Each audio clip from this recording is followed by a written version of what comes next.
Okay, call to order the 6 o'clock hearing on the proposed rate increase by the Bristol County Water Authority. Ms. Marshan, you have a video presentation for the group? PowerPoint, yes. Okay. And please excuse my back, but this is for our customers to do a presentation for this hearing, so I'll be facing more to the camera. And should any customers want to He's not a customer. see it? He lives in Bristol County. You have something, all right. It's nice to make a presentation to someone. Sure enough. We just called the public hearing to order, and I have a presentation to give on why we're doing a rate increase and where the money is going to be spent and is being spent. Oops.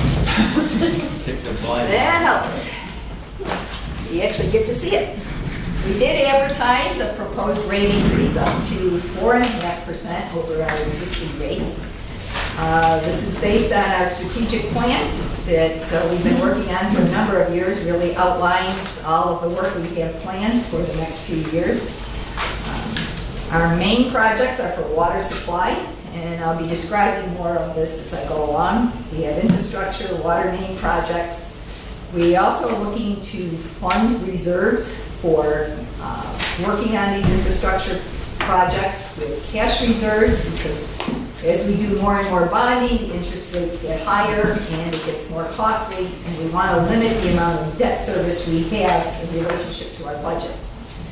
And also, we still are experiencing some reductions in revenue due to further conservation or reductions in just general usage.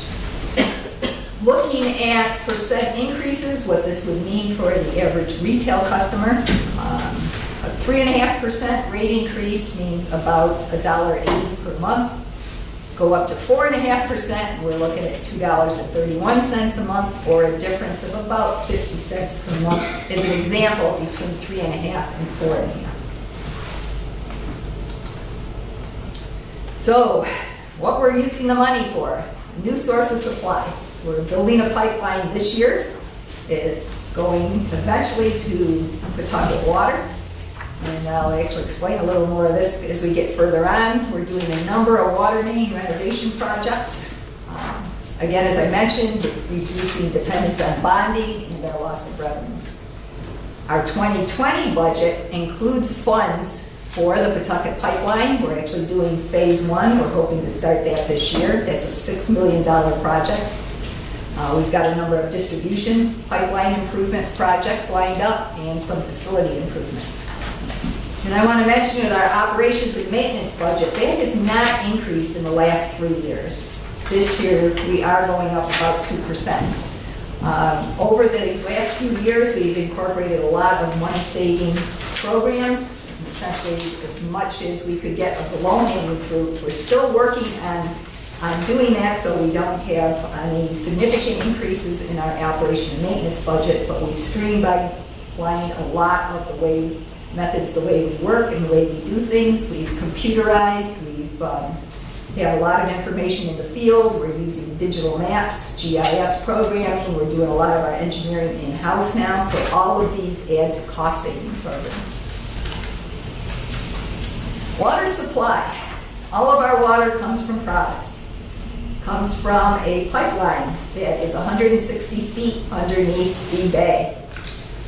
We have very limited access to that pipeline. Should anything ever happen to it, we do not have any water. If anything ever happens to the Providence supply, and there are issues where they could have problems where they would need to reduce the supply to their customers, or if they had problems where they actually terminated supply, again, we would be without water. Right now, we get about 3.5 million gallons of water a day, slightly less on average, but by state law, and this is written in the Providence regulations, they have to provide 150 gallons per person per day, and that means 7.5 million gallons to Bristol County is reserved for us. So there's plenty of water. The issue is the risk in depending on one single source of supply. But in an emergency situation right now, our child street treatment plant is no longer in operation. It was built in 1908. We tried keeping it running as long as possible, especially for emergency backup supply, but the structure is deteriorated. The concrete filters are leaking. The entire electrical system needs to be replaced. All the pumps, all the valves need to be fully replaced. In other words, we need a brand new treatment plant. So in order, what do we do right now? Should we have an emergency? We did put in a connection to East Providence on a 16-inch main, which will give us a limited supply, supposedly up to about 2 million gallons. And that depends again on how they're operating, what they have going on their side of the system. But that's still Providence water. We're still dependent on that source. And we put in a hydrant connection with Swansea Water, so we could get up to 1 million gallons from them in an emergency. And again, it depends on what's happening on their side of the system. So we have enough to get by with severe restrictions in an emergency. But if it's a long-term emergency, we're actually going to be in some difficulty. So the remedy that the board has come up with, we've been working on this over the last 5 years, is a pipeline to the Pawtucket Water Supply Board. First of all, building a phase 1 pipeline, which connects our cross-bay pipeline with East Providence's pipeline, and that gives us a fully redundant supply from Providence. Phase 2 will be actually connecting that all the way up to the Pawtucket Water Supply Board. Now, East Providence started this to begin with because they realized they're also vulnerable. They're in the same situation as we are. They have steel pipelines sitting on the bottom of the bay, which could be very much at risk. So they were also very concerned about having a backup supply, and Pawtucket being their neighbor would be the most obvious. So we joined in with them to promote this pipeline. They have since gotten into a number of political difficulties, and they have stood back from that, but we think eventually, hopefully, they will join us in building that the rest of the pipeline to Pawtucket. The Pawtucket supply has considerable excess of water. They have a brand new treatment plant, and their source of supply is very comparable in water quality to the Situate Reservoir. So the benefit to us when we can draw from either source, we have to take a minimum because of the size of the pipelines. You need to keep that water flowing. But then for any excess over that, which would be about 1 million to 2 million gallons a day, we could purchase from the cheaper source of supply. This is just a picture of the pipeline. The red line is where we're going to connect the two sources together, both coming from Providence, and that gives us a fully redundant supply from Providence. Again, eventually we're going to take this pipeline north to Pawtucket. So the question has come back again, why are we not using the Massachusetts supplies? Mainly, there isn't much supply. These are very small ponds. They are not very good water quality, and they will not give us the full amount of water that we need to even meet an average day supply. This is why the Water Authority went through the full expense of building a pipeline a mile long under the bay back in 1998, so we could have a second supply. Meanwhile, these supplies are not owned by Bristol County. They are owned by Massachusetts. They are controlled by Massachusetts. We only were granted the ownership of the dams, which is a fairly high liability. And meanwhile, these supplies actually aren't guaranteed. We lease them, and so do most utilities in Massachusetts. And when those leases are up, Massachusetts has actually been reducing the allowed withdrawal rates. So there is absolutely no guarantee that we would even be allowed to withdraw water from these supplies into the future. And even if we could, we would have to invest over $60 million, essentially, and to be able to use that supply. As I said, we have to replace the treatment plant. The old pump station and pipeline from Shale Factory would need to be replaced, which we have looked into at one point. We're beginning to do it.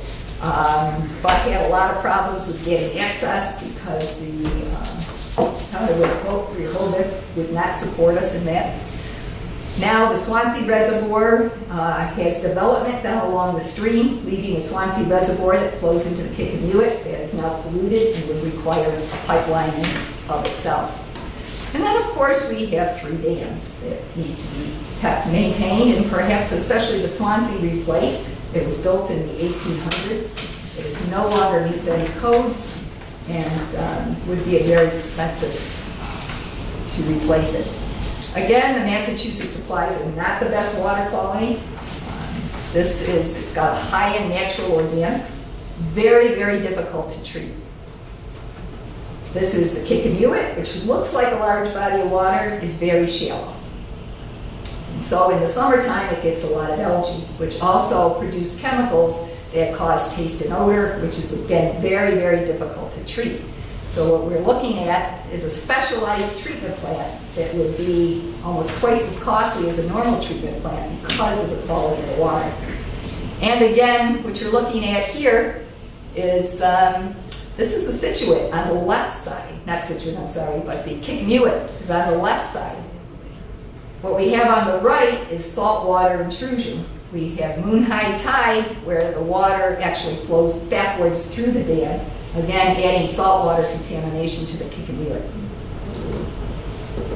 This is upstreams. This is Schoolhouse Road. This is the pond, a little retention. We have a dam to the left of this, and we're having problems with the maintenance on that dam. We don't need to keep it. It was built originally in the 50s as an earthen dike for backup emergency supply should the Kickamuit get too much saltwater intrusion. It was never used. The dam isn't necessary, but the biggest issue is this bridge. The culverts are inadequate and the bridge is too low and gets flooded. So the town of Warren has been working with us and the DOT to see about replacing the bridge, putting in larger culverts, and removing the dam. It's just describes what I've been saying. We've actually applied for funding to for the design and permits to remove the dam. Again, we've gotten a lot of support from the CRMC, Save the Bay. The DEM's actually been working with us. We applied to the National Wildlife Federation, but they didn't accept us on this round. They had a lot of the money already allocated, but they did suggest we should come in the next round. By that time, we might be ready for construction and get some funds to actually remove the dam. We have just applied to the CRMC. They did accept our initial proposal. They asked us to submit a full proposal, which we did today. So there's a good chance we might get some funding there to finish the permitting. This is just an example of one of the tests that were run. It's a computer model on the 100-year flood and kind of what happens. This is the dam with the bridge. This area, actually because of the culverts and the dam, is holding back water and causing excessive flooding up in the northern Warren, Rhode Island area, and prevents this road from being used as an emergency exit. So the town is very concerned about this. They want to see this work move forward so they could provide emergency exit for the east side of Warren. So overall, we have developed 1-year, 5-year, 10-year, and 20-year capital program because we see a lot of this work as long-term. What we've included is the engineering design for the Pawtucket pipeline, construction of the pipeline, first phase and second phase.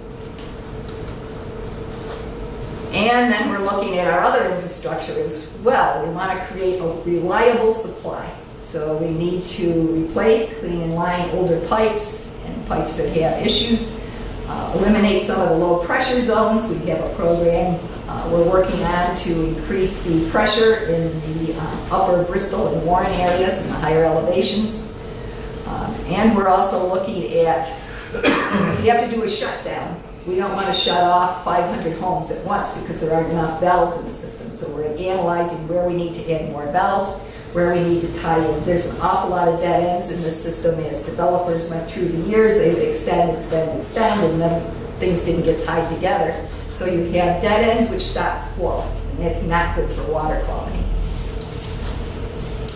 And these are our water mains by age. We have a considerable amount of water main that was put in before the 50s. We have some unknown. We have issues because we lost all our documentation in 35 due to a fire, so some of these mains age back to the 1800s. A lot in the early 1900s. Again, our treatment plant and our oldest tank was built in 1908, so we know there was some piping that was installed before then that was served with wells. And this is by material. Why the material is important is that cast iron is the older pipe. That was generally installed up to about 1960. It was a very reliable pipe, will last forever if it's in non-corrosive environments. We're looking at, and the best of it was actually the earlier pipe that was made very, very thick. Early 1900s pipe is some of the best cast iron, but it wasn't lined. And you know what happens with water and iron? It rusts. So we end up with water quality issues with that pipe, and eventually the rust can encase. So we're looking at a program where we identify those and replace those, or clean and line them. What we do is scrape out the iron and actually put a cement lining on the inside of them. But we need to evaluate the condition of the main itself, if it has any external corrosion, and which is the best method to work with it, to keep it where it could go another 100 years, or if it's not in the best of condition, to replace it. And I have 115 miles here, but we're assuming probably half of that was lined. The company actually started using lined pipe earlier than most other companies, so we can actually go back into the 1940s in some cases with lined pipe, which is unusual. So it's identifying that those are important. The other pipe we have is asbestos concrete. A lot of that was put in during the war era because metals weren't available. AC pipe will last forever if nothing ever disturbs it. Again, it can't be in corrosive soils because that will affect the pipe. And it can't have pressure fluctuations of any kind inside the pipe or outside the pipe from ground shifting because it's very brittle. So part of our program is to replace at least 80% of this over the next 50 years, just as a prevention measure to prevent breaks down the road. Ductile iron was installed since the 60s. As it says, it's ductile, which means it can take a little movement. It's lined pipe. And in general, we've been very lucky in this area. We don't have a lot of corrosive soils. So generally our pipes last longer than most, and we have fewer breaks than most because of that.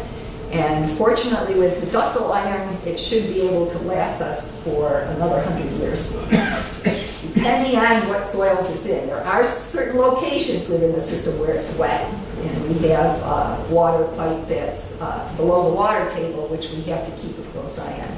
And there are new methods of wrapping the pipe that actually help preserve it for much longer. So I was saying we have 220 miles of distribution pipe. We think at least 80 miles of it needs some attention. We'd like to prioritize as we go through pipe that's because causing water quality issues or being more issues of ending up with breaks. And we have a program at present to replace about 1.6 miles of that pipe over the next 50 years, each year. And our present cost, the problem is it's very expensive to replace pipe. It's $1.3 million per mile. So some of the projects we're working on in the next few years, again, is the extension of the high pressure zone. We did replace the Medicom pump station, which was expanded to be able to pump more water into the higher, as we expand that zone. But we'll also need 4 miles of new pipe to carry the higher pressure water. So that is all scheduled out over the next few years to coincide with also building another pump station at Hope Street that will help supply this area. As I mentioned, we're looking at doing actually 14 miles of main over the next 10 years. We need to replace the Barrington storage tank over the next 5 or so, and we're doing a meter replacement program. as most everyone's aware of at this point. We're about halfway through. And the idea is we had to replace, time to replace the meters. We're installing what they call smart meters, which actually will record your usage constantly over the day. So if you need to know what your information is and how much you may have used, we can provide that for you. Once all the meters are changed over, we will looking to install the data collection system. Right now we would drive through the neighborhoods to pick up the data. Once we could actually collect all that data at once, we can start analyzing the system and where we have problems, because we can determine where our flows are coming into the system and how they're leaving the system through usage. And then anything that is an anomaly, we can try and track down. Also, it's a benefit to the customers. It has a leak detection mechanism, so it can warn you if your water's been running for 24 hours, or it can even signal a possible leak if you've got some intermittent data. So we can save customers quite a bit of money. Leaks are very, very expensive. And once we have the data collection devices, customers can look up this information on the internet themselves. Just an overview of where our funds are going for the next 10 years. This bottom row is water supply, mostly the Pawtucket pipeline. The green is distribution work. These higher numbers for these few years are actually include the Metacom projects. And then once those are completed, we're looking at a steady main replacement program. Just a general idea of where we are for this year and this year's plan for fiscal year 2020. We have supply, distribution, and meters. So a good majority of the system is directly going into infrastructure. We do have some facility work to do. We also have to start demolition on some of our old facilities. They're starting to become a liability, and we do have to start addressing those. This last year, we did a bit of work. We were designing the first phase of the Pawtucket pipeline. We're hoping to start that construction this year. Constructed the Metacom pump station for the higher pressure zone. We actually did a directional drill. We put in a new pipeline under the bridge here on Child Street, mainly to be able to serve that whole east side of Warren. We had one old supply line, and that was a huge risk. So we've taken care of that. And we did some water main work down in Bristol. And we did a number of smaller replacements throughout the system. We had some old 2-inch that needed to be replaced, and we've been working on a program of tying in, again, these dead ends to provide better flows through the systems. So it helps dramatically on water quality and also some on fire flow. So this is our schedule for bond payments over the next 10 years. And why I mentioned we're also looking to mix in some cash with this funding, because as we do more and more work, we've been depending predominantly on bonds.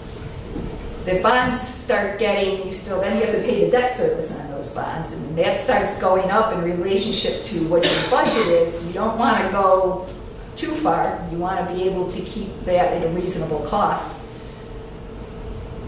So what we're looking at in here is start saving, putting more money into the infrastructure fund and using some of that fund also to help finance projects.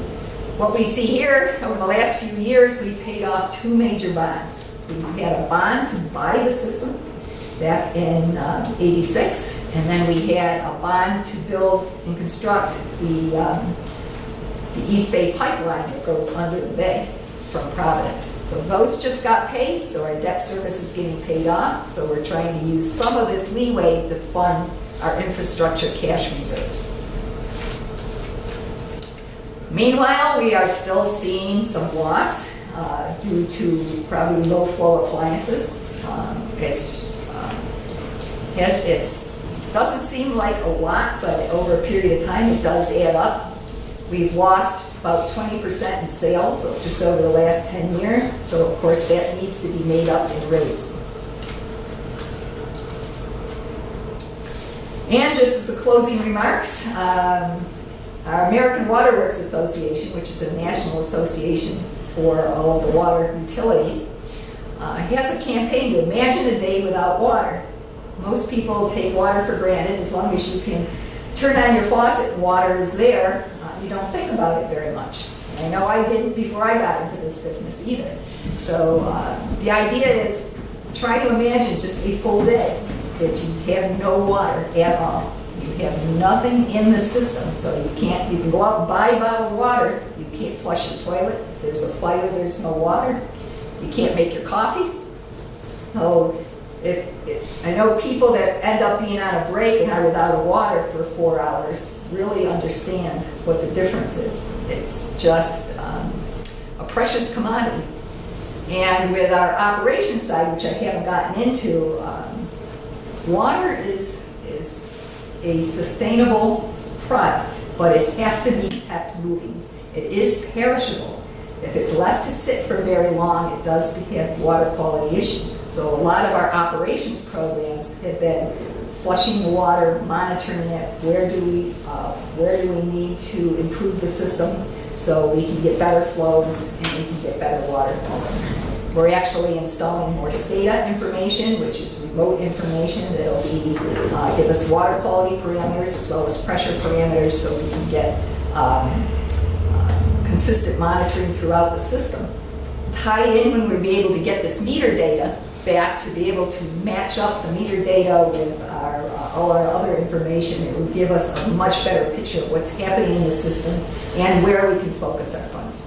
So, thank you very much. Pam, I think you should mention too that although it's not part of the PowerPoint, that some of the fees and the rate sheet is going to change as well. Yes. Part of this hearing also included the fact that we are changing rates overall, which is a general percentage of our rate increase, but we're also changing the fees for a variety of services that we provide. So those are also part of the rate increase and will actually be voted also by the board. And this means the fees for installing a service and the fees for turning water on and off at a customer request. Fees for meters that are damaged by freezing, for example, and that's the responsibility of the customer. So there are a number of those that we just updated, and they're included in our rate schedule. Thank you very much, Pam. Sorry it took up the whole time, but Sure, would you like to come forward, make a statement, or have any questions, or? No, to be honest, I was just here to listen, so. Yeah. Okay. Yeah, Bill, thank you for coming. We Thank you. appreciate it. I'm just announcing it's now open for public comment. I would just. And now the rest of the meeting, now the meeting's open to the public. If anyone has any comments, questions, shares any thoughts? No one? Can I have a motion to close the public hearing? So moved. Second? Second. All those in favor signify by saying aye. Aye. Public hearing meeting is closed. And we have about a 3-minute delay before the board meeting.